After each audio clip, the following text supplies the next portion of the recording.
Muy buenas tardes, ingeniero Carlos Andrés. Espero se encuentre muy bien. Para mí es un orgullo tenerlo aquí en este espacio, donde hablaremos un poco sobre el concepto de liderazgo, sobre cómo se ve el rol aplicado en las organizaciones y cómo, según los contextos cambiantes a nivel cultural, político, económico, cómo también el término se va transformando y con ello las cualidades que se deben desarrollar en una organización.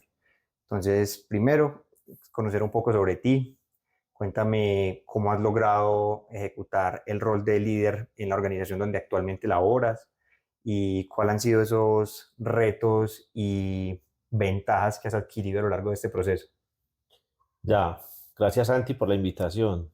Me hace todo el sentido porque actualmente la organización donde laboro estoy liderando precisamente una iniciativa estratégica de alto valor relacionado con la cultura y con el liderazgo. La pregunta, ¿cómo he logrado posicionar el proceso de liderazgo en la organización? Ujú. ¿Cómo ha sido este proceso? Y Ya, bueno, lo primero que nosotros debemos entender y la manera como estamos materializando las apuestas de cultura y de liderazgo es que necesita la organización para ser competitiva y sostenible en el tiempo. ujú. Como nosotros, desde el liderazgo y la cultura, logramos ser un habilitador de la estrategia de forma transversal, porque todos los que sacan adelante los retos técnicos son personas Ujú. y todos los directivos de una organización tienen equipos de trabajo a cargo. La cultura es el movilizador por el que nosotros podemos lograr las cosas, pero ese movilizador necesita combustible y el combustible, haciendo la analogía, es el líder. Ujú. El líder es el que vuelve viva la cultura. Entonces, a tu pregunta, nosotros hemos podido generar valor desde el liderazgo, entendiendo muy bien cuál es la cultura que necesita la organización y por ende qué rasgos queremos movilizar en esas personas que tienen equipos de trabajo para que sean unos habilitadores y lograr que las cosas pasen. Ujú. Esa es la manera como nosotros logramos ser la base, logramos ser la célula, el aspecto neurálgico de toda la estrategia organizacional. Perfecto.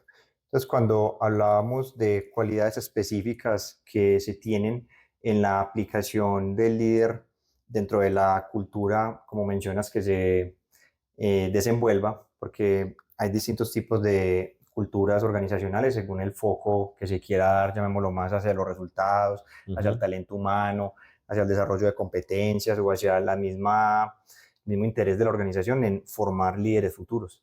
Entonces, en ese sentido, ¿cómo sientes que en el rol donde actualmente te desempeñas como director puedes tener una visión holística e integral de las demandas y necesidades que atraviesan cada uno de los grupos que hacen parte de esa estructura? Porque al hablar que una organización está compuesta por distintas áreas, departamentos e interrelaciones, también vemos que es fundamental que los integrantes de estos grupos conozcan los objetivos que persiguen, el rol que deben desempeñar dentro de su grupo y dentro de esa estructura que parte desde lo micro hasta lo más macro. Entonces, teniendo en cuenta esa visión holística integral que tienes de la organización, ¿cuáles sientes que son esas necesidades o esas demandas actuales que atraviesan los grupos y los líderes que conforman esos grupos? Ujú. Bueno, como lo mencionaba ahora, es el mercado el que determina cuál es la estrategia que una organización debe desarrollar. Nosotros somos una empresa de consumo masivo, entonces necesitamos entregar una oferta de valor al consumidor y al cliente. Para poder lograr eso, hay unos vehículos estratégicos que se definen. Y en función de de la competencia que tenemos en el mercado y de nuestra salud financiera, definimos unas líneas de actuación que los líderes deben desarrollar para poder sacar esos retos técnicos adelante. Ujú. Entonces, cuando yo hablo de los retos técnicos, son conocimientos y competencias duras relacionadas con el cargo, con el de ventas, con el de marketing, con el de operaciones, con el de logística, con el de abastecimiento. Esas competencias técnicas son fundamentales para que los retos se alcancen. Ujú. pero se mezclan con las competencias adaptativas, que son las blandas. Y ahí la cultura empieza a ser un vehículo. Entonces, cuando hablamos de la cultura, nosotros tenemos una cultura hoy declarada de alto desempeño. Y una cultura de alto desempeño, ¿qué rasgos necesitan en los líderes? Necesitamos líderes con un mindset global, con visión estratégica y con visión sistémica. ¿Qué significa eso? Que comprenda que su contribución solamente es una parte de un nodo de una cadena de valor totalmente mucho más grande y extendida, que sin él muchas cosas adelante en el proceso no se van a dar si él no genera ese aporte. Y que los demás tienen que darle un aporte a él para que toda la cadena de valor sea efectiva. Pero para poder sacar eso adelante, ese líder entonces necesita tener un mindset totalmente abierto, una visión estratégica para que pueda priorizar su trabajo y enfocarse en lo crítico. Necesitamos líderes con capacidad adaptativa, y la capacidad adaptativa tiene parte de resiliencia, tiene parte de entender que el beneficio global está por encima del beneficio común, y tiene parte también de saber que entre más rápido haga yo los duelos porque algo puede que no se dé como yo quiero, me voy a poder adaptar a las nuevas formas entendiendo que voy a contribuir a un propósito mucho mayor. Entonces la adaptación es otro rasgo fundamental. Hay otro elemento clave en estos momentos y es el mindset digital. Yo necesito apoyarme en tecnologías de información para poder ser un vehículo que me dé agilidad en la toma de decisiones. Entonces, otro rasgo fundamental que hoy los líderes deben desarrollar. Y en general, teniendo claro, por eso te hablaba del principio de sentido de cada organización, teniendo claro que la organización no arranca de cero. Nosotros ya habíamos trabajado en el tiempo muchos elementos blandos de clima organizacional, de trabajo en equipo, de comunicaciones habilitadoras. Hoy esas habilidades no se han perdido, por el contrario, son una semilla importante que nos permite darnos el lujo de darle mucho foco a estos elementos de una cultura de alto desempeño, porque esa base interna de valores, de principios, los líderes en general ya la tienen. En general, esos son como los rasgos de liderazgo que nosotros buscamos alcanzar. Puede faltar un pequeño elemento, y es que queremos también formalizar mucho la gestión del desempeño. Y formalizarla significa que los objetivos individuales de cada profesional y de cada integrante de un equipo de trabajo tenga unos OKR totalmente estructurados en función del resultado que la organización pretende lograr. Ese es el último elemento o el último eslabón de toda esa cadena de competencias y atributos de un líder que debe desarrollarse de manera integral para alcanzar los retos de la organización. Perfecto. Entonces tiene que haber, resumiendo un poco estas cualidades que mencionamos, esa capacidad de tener claridad de cuáles son los objetivos que se persiguen, de estas competencias, tanto a nivel blandas, de la capacidad de generar interrelaciones eficientes y vínculos que sean sanos con sus pares, como también esas competencias de aplicabilidad del rol en que se desempeña.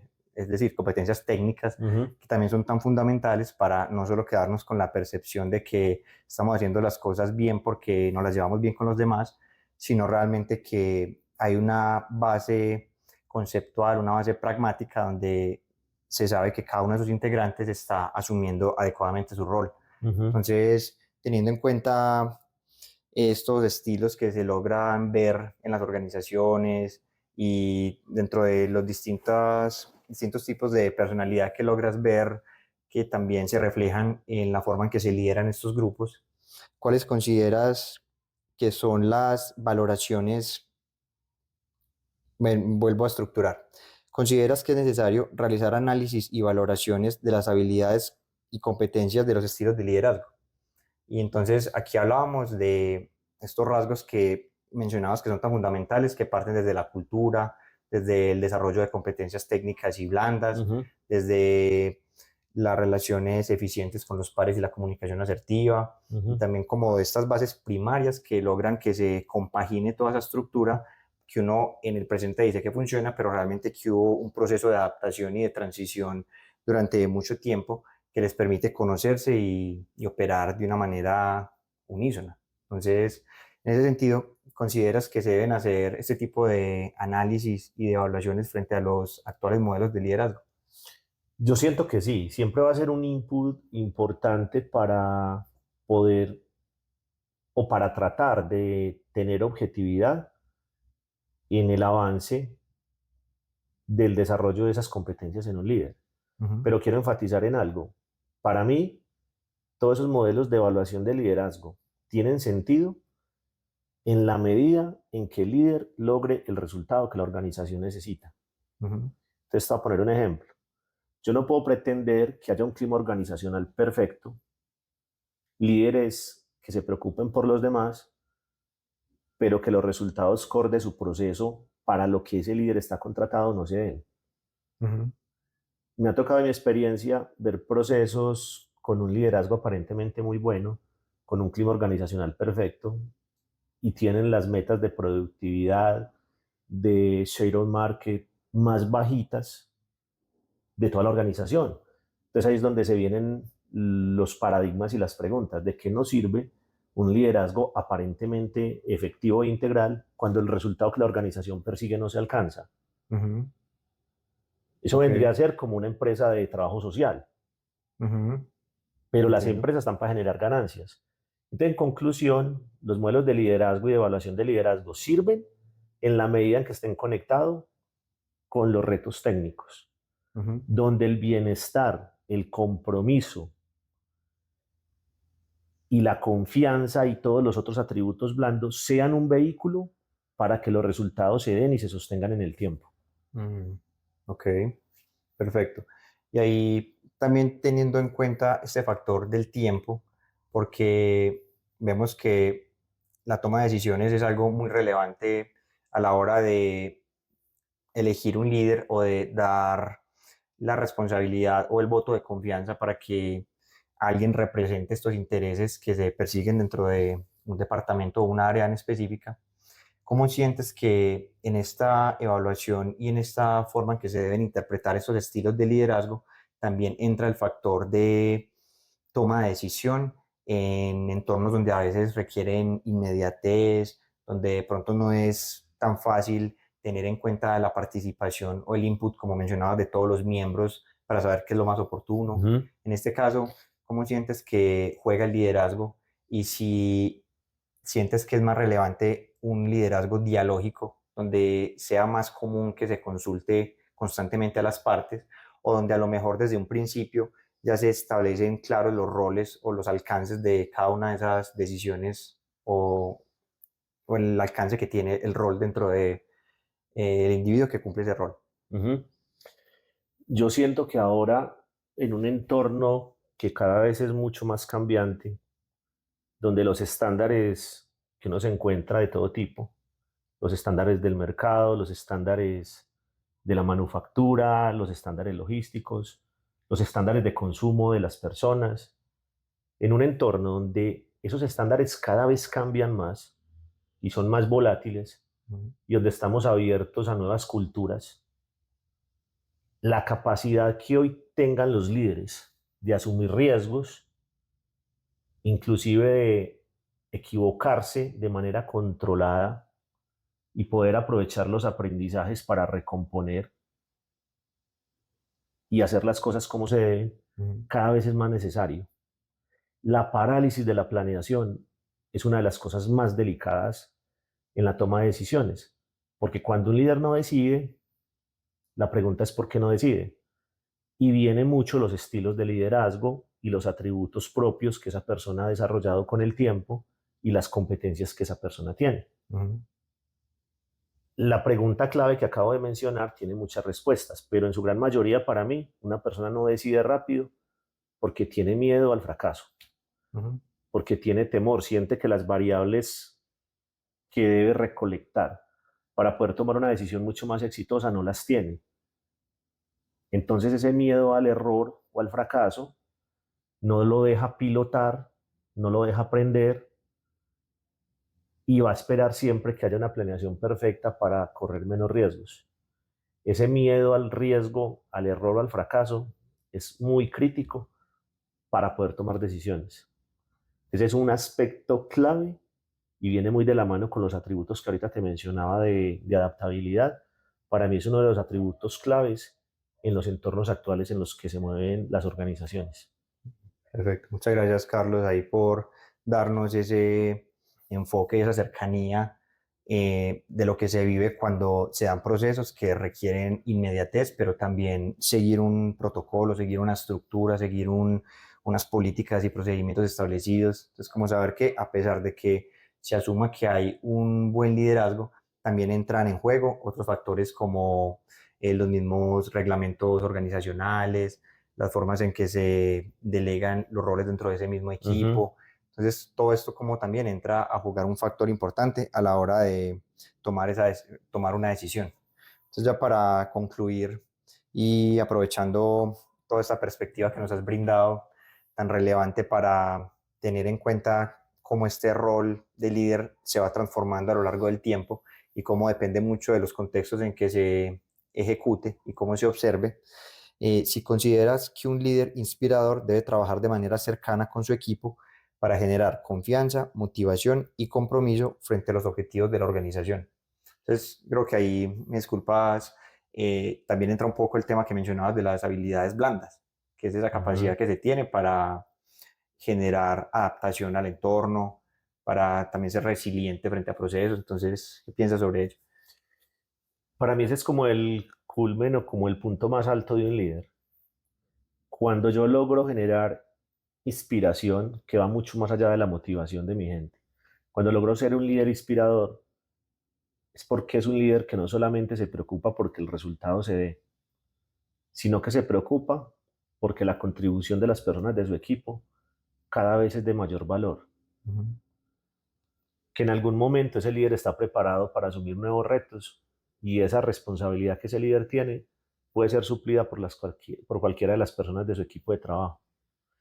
Ser inspirador no solamente debe conectar con el logro de la estrategia corporativa, sino que debe conectar con los principios, inclusive la misión de vida que cada persona tiene. Independiente de su religión, de sus creencias, yo me inspiro en otro cuando encuentro un atributo y un ejemplo digno de seguir. Uh-huh. Y ese es el reto que los líderes tenemos, ser inspiradores para que otras personas contribuyan mucho más de una forma integral y de una manera mucho más acelerada en el tiempo. Que lo que hoy Santiago genera sea menos de lo que Santiago en un futuro va a generar. Uh-huh. Por supuesto que ese es el camino que todos debemos trazarnos y siento que es el reto más grande que tenemos como líderes de personas. Ok. So, Carlos, te agradecemos mucho el espacio que nos brindas en este momento. Nos vamos con sensaciones, percepciones y nociones muy relevantes frente a este rol que actualmente se ejecutan en las organizaciones lideradas por líderes, valga la redundancia, puesto que son aquellos que toman la representación, el protagonismo y la capacidad de asumir responsabilidad incluso frente a aquellos resultados que no se desean, que es precisamente donde adquiere relevancia el tomar responsabilidad, porque tanto de lo que se cumple como de lo que no se cumple. Entonces, nuevamente, muchas gracias por el conocimiento, el tiempo y muy agradecido. No, con todo gusto, Santi. Un placer.